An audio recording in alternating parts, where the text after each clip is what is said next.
Thank you for joining us, and it's time for our news bulletin right here on Luntha television. And you're with me, Patrick Pooper. But first, the headlines. Pope Leo the 14th warns that bitter nationalism tramples on the rights of the weakest. Parliament adjourns early amid heated dispute over CDF bill. 127 billion Amaris hotel deal raises eyebrows. Ombudsman urged to investigate.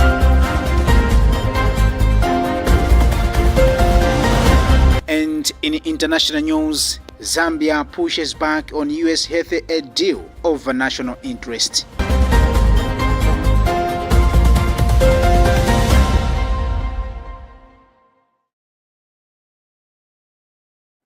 Those were the headlines, now the news in detail. Pope Leo the 14th has warned that bitter nationalism tramples on the rights of the weakest, emphasizing that peace is first defeated in the human heart when individuals give it to selfishness, greed, and partisan interest. The Holy Father made the appeal in new essay introducing the English language edition of Peace Be With You, published by HarperCollins. The volume gathers previously published papal text on peace, while the Pope's introduction speaks directly to the urgent challenges facing the world today. We have a Vatican News report read by Falis Kizombe.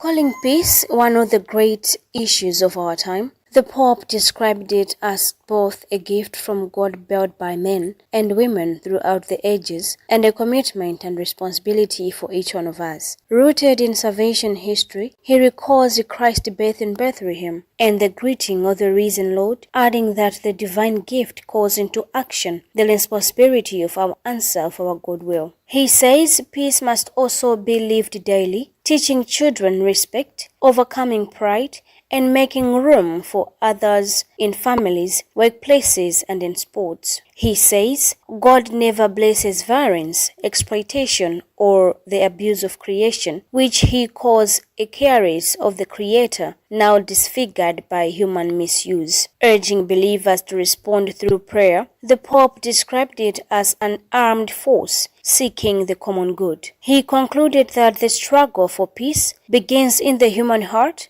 stressing that only peaceful hearts can build a world of peace, and praise that God grant a just and lasting peace, especially for those most forgotten and suffering.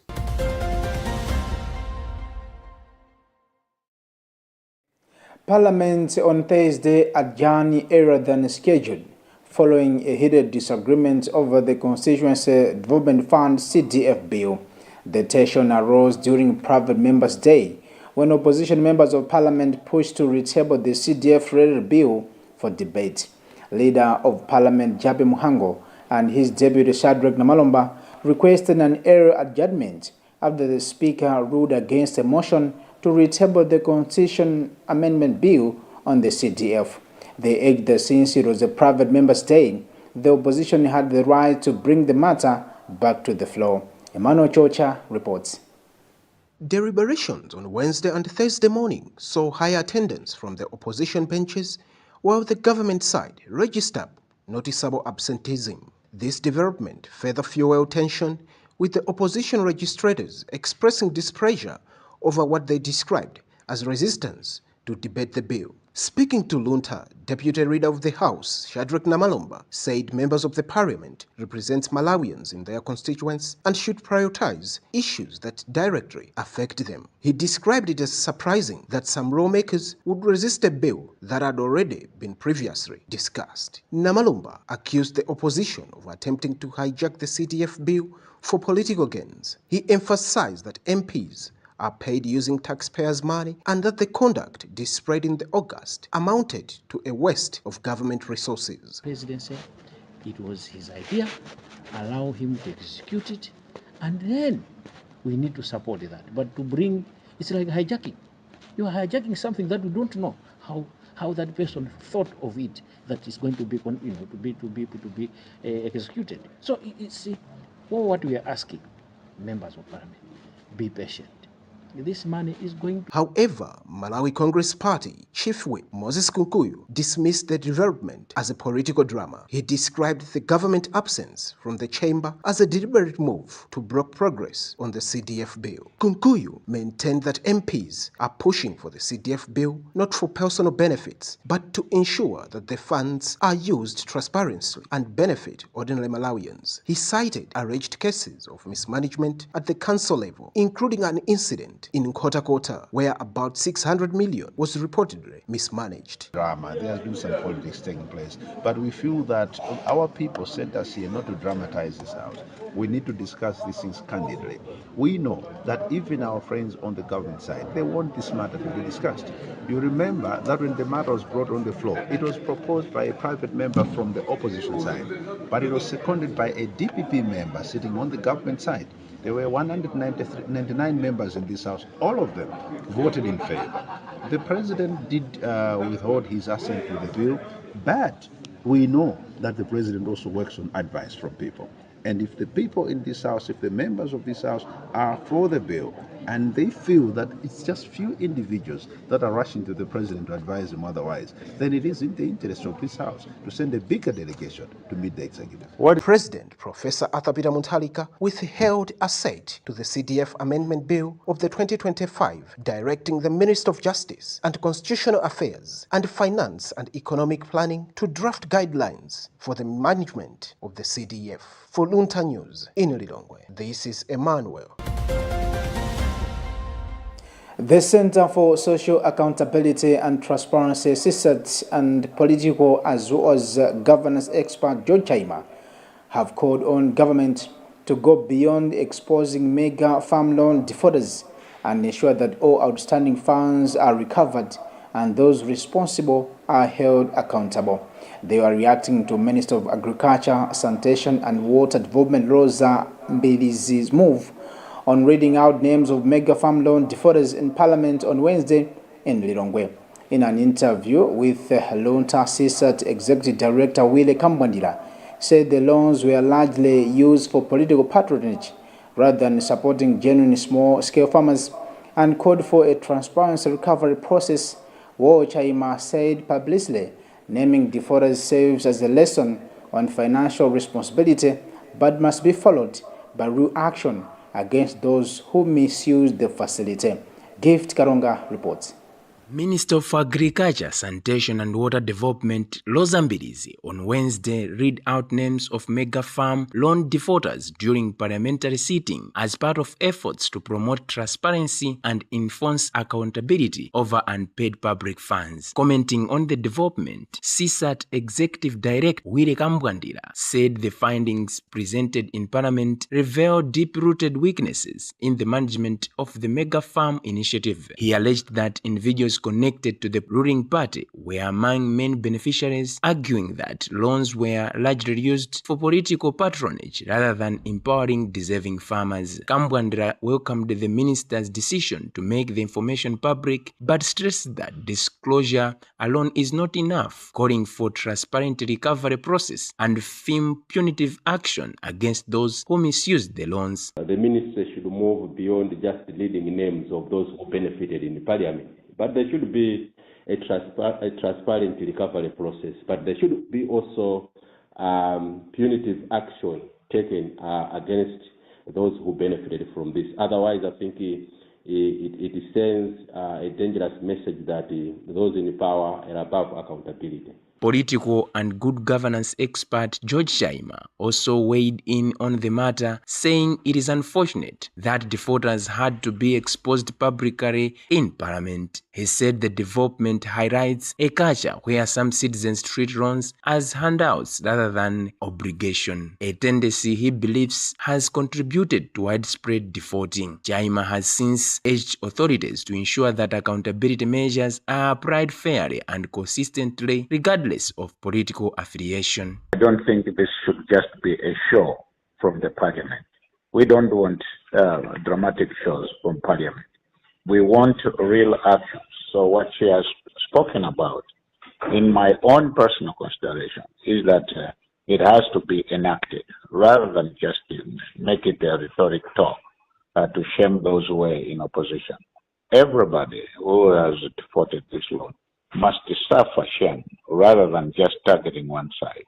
CSAT and the political expert have since emphasized that recovering the outstanding funds will be the true test of government's commitment to transparency and accountability in the management of public resources. For Luntha News in Lilongwe, this is Gift Kalonga. The Center for Democracy and Economic Development Initiative (CEDED) has called on the Office of the Ombudsman to conduct an in-depth investigation into the acquisition of the luxury Amaris Hotel in Luntha, which was reportedly bought at a cost of 127 billion kwacha. Speaking during a press conference on Thursday, CEDED Executive Director Sylvester Namiwa said investigations by the organizations have uncovered suspected falsified practices surrounding several hotels projects currently under construction across the country. Chedri Chiranga is reading this report.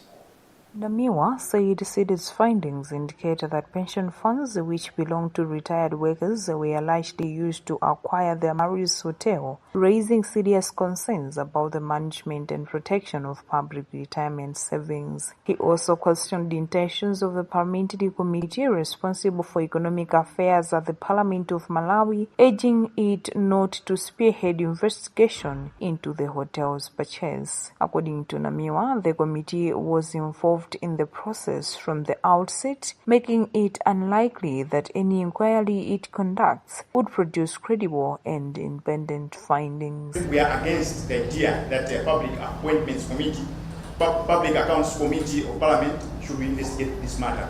We will be comfortable with the Ombudsman, simply because Public Accounts Committee, they are an accomplice. If they are not an accomplice, they are cowards. Similarly, the central bank, they are an accomplice. If they are not, they are cowards. And as we are talking, while we are obsessed with the 127 billion Amaris Hotel, we are about to lose 300 billion in another hotel that is being constructed using the proceeds from the fund in Luntha. And 41%, they have already spent 112 billion. It is projected that they will go up to 135 billion if the Reserve Bank will make available $15 million. Namiwa further alleged that corruption within the sector has benefited former government ministers, whom he accused of being aware of the malpractice but choosing to remain silent. As a result, CEDED has called on Malawians to join hands in demanding accountability, stating that public participation is key to addressing corruption in the country. The investigation also indicates that Sigarege and Macadamia hotels are among those most implicated in the alleged malpractice.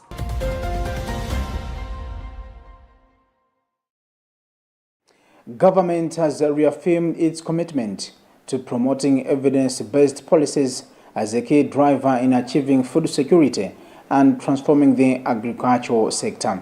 Deputy Minister of Agriculture, Irrigation and Water Development Toko Tembo made the remarks during the launch of the Consultative Group on International Agriculture Research Policy Innovations Hub at Bingu International Convention Center in Lilongwe. Alison Banda has filed this report.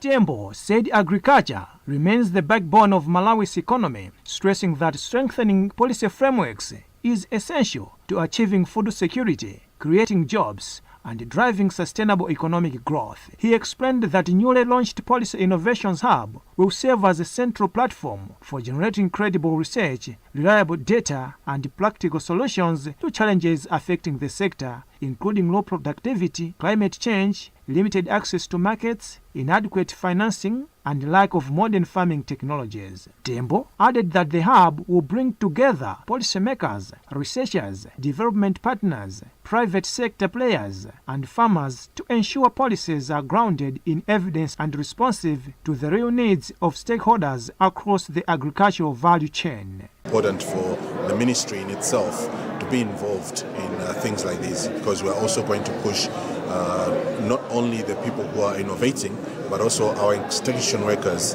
on the ground to make sure that they are making use of all these innovations and everything that's happening on the higher level. Meanwhile, Director of Policy Innovations Science Program, Clemens Brensinger, said the hub will strengthen the policy contributions towards transforming Malawi's food system and is expected to create job opportunities, particularly for young people. Macroeconomic challenges in Malawi, so there are questions around development aid that is shrinking. What does that mean for farmers? What does it mean for consumers? What does it mean for the people of Malawi? There are questions around the exchange rate is quite volatile. What does it mean for the business environment, for farming, etc.? There are questions around the subsidies, the fertilizer subsidies. There are questions around irrigation. How can we sort of increase irrigation to deal with climate volatility? Jobs for the youth is a big topic all over Africa and in Malawi as well. Stakeholders has described the initiative as timely, expressing optimism that it will help to build a more inclusive and resilient agricultural sector capable of supporting livelihoods and ensuring national food security.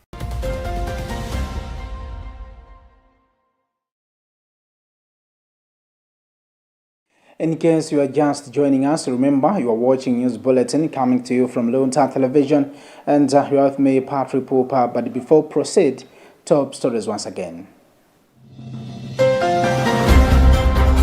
Pope Leo XIV warns that bitter nationalism tramples on the rights of the weakest. Parliament adjourns early amid heated dispute over CDF bill. 127 billion Amaris hotel deal raises eyebrows. Ombudsman urged to investigate.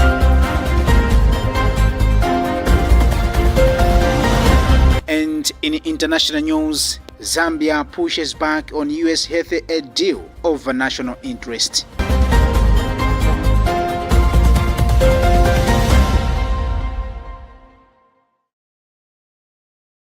Welcome back.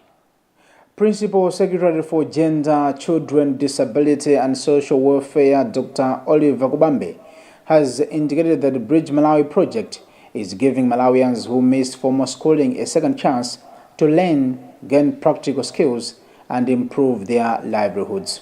He made the remarks during the Bridge National Conference in Lilongwe on Thursday.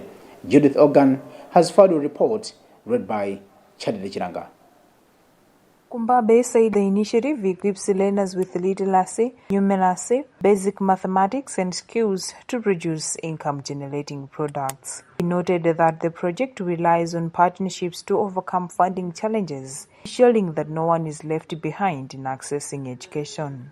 We are having partners and we want to grow the number of partners that we have so that we have enough resources, technical and financial, to enable us deliver these programs. In his remarks, Acting Deputy Executive Secretary for the Malawi National Commission for UNESCO, David Murela, said the project, supported by South Korea, has been running since 2010 and concludes its second phase in 2026. He added that Bridge Malawi complements formal education by involving parents, volunteers and local leaders while promoting inclusion of disadvantaged groups. Even the parents are involved in the community learning center program, because when a learner comes back from school to the home, then he finds a parent who is interested to check the notebooks and assist in learning. As well as the chiefs, the village chiefs, the community leaders are involved, and they are also given some training programs. The program reaches learners of all ages, including those over 80 in Lilongwe, Zomba, Blantyre and Chitipa, with centers also supporting persons with disabilities.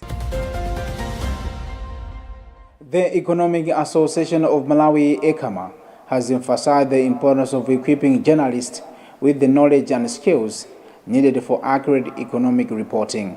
ECAMA Executive Director Esim Kanyombo made the remarks during a training session in Lilongwe on Thursday. Gideon Kachara reports. Kanyumbu said that the initiative is crucial because journalists play a key role in disseminating information about the economy to the public. She noted that the training will enable reporters to clearly explain the economic policies, challenges, and opportunities. She adds that the program will help journalists to develop skills to analyze economic data, policies, and trends, promoting evidence-based reporting and ensuring the public receives accurate and timely information. A critical role in disseminating information to do with economy, to do with the economy. So it's right that you have enough information, enough training in the areas of the economy. So when you are reporting to the nation, you report the right information, but you also report accurately. The training was organized collaborating by MISA Malawi, ECAM, the Malawi Economic Justice Network, Imagine, and Oxfam. Mundawatu Garden Limited is emerging as one of the key players in promoting sustainable agriculture through the production of organic fertilizer in Malawi. Speaking during a visit to the company in Lubadzi, Supply Chain and Logistic Officer Chimwemwe Mukova said the company is not only focused on production, but also on empowering farmers with knowledge and practical solutions.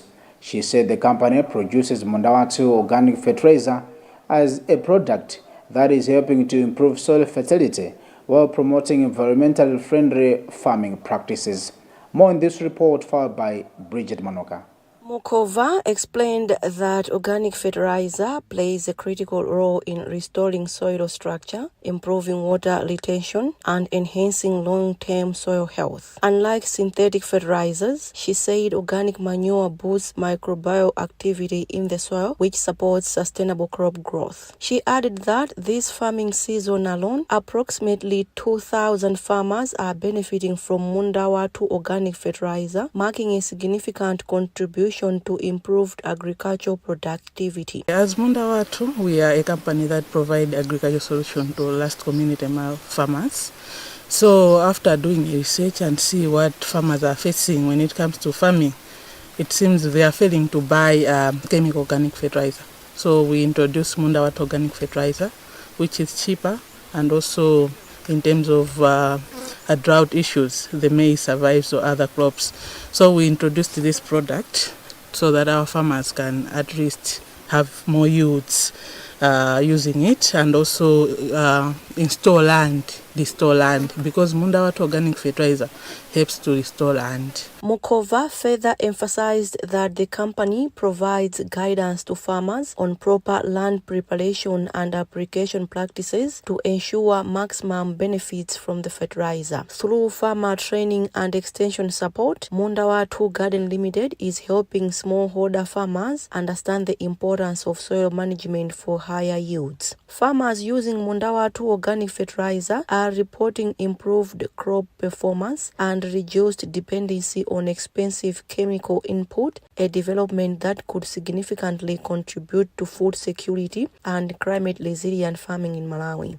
As the demand for sustainable farming solutions continues to grow, Mundawatu Garden Limited remains committed to supporting farmers with affordable, environmentally friendly alternatives that protect both the land and future harvests. Bridget Mwanoka, for Luntha News. And finally, in international news, the Zambian government has confirmed it is renegotiating a major health funding agreement with the United States, saying that certain sections of the proposed deal do not align with the country's national interest.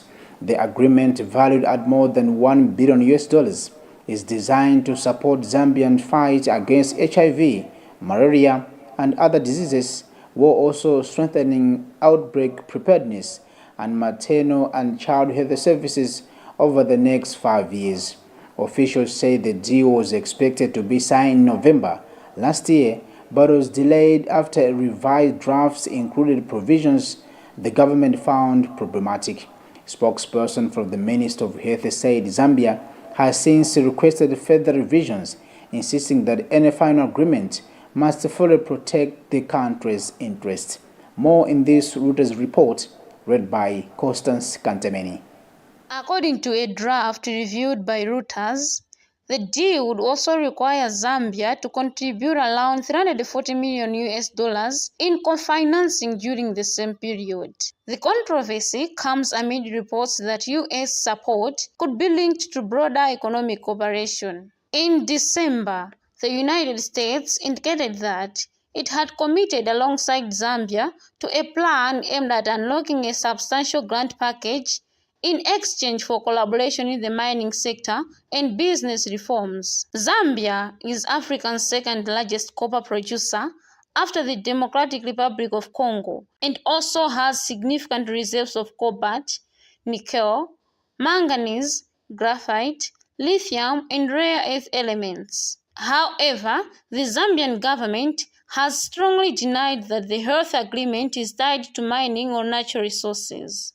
Officials maintain that the deal is strictly focused on health cooperation and has no relation to minerals. Meanwhile, a spokesperson for the U.S. State Department said, "Foreign assistance is designed to further American national interests," and declined to disclose details of ongoing diplomatic negotiations. The draft agreement reportedly says that funding could be discontinued if both countries fail to agree on a separate bilateral compact proposed to President Hakainde Hichilema. Health advocates in both Zambia and the United States have raised concerns about transparency, particularly around data sharing provisions contained in the draft.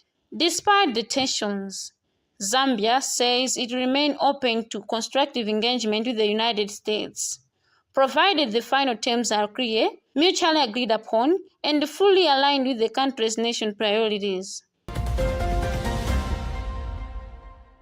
And that concludes our news bulletin right here on Luntha Television. But before I go, top stories once again.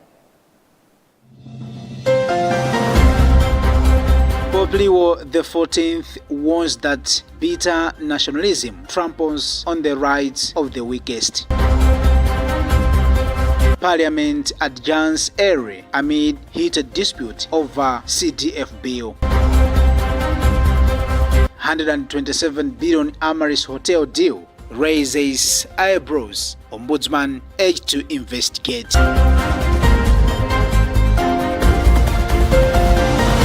And in international news, Zambia pushes back on U.S. health aid deal over national interest.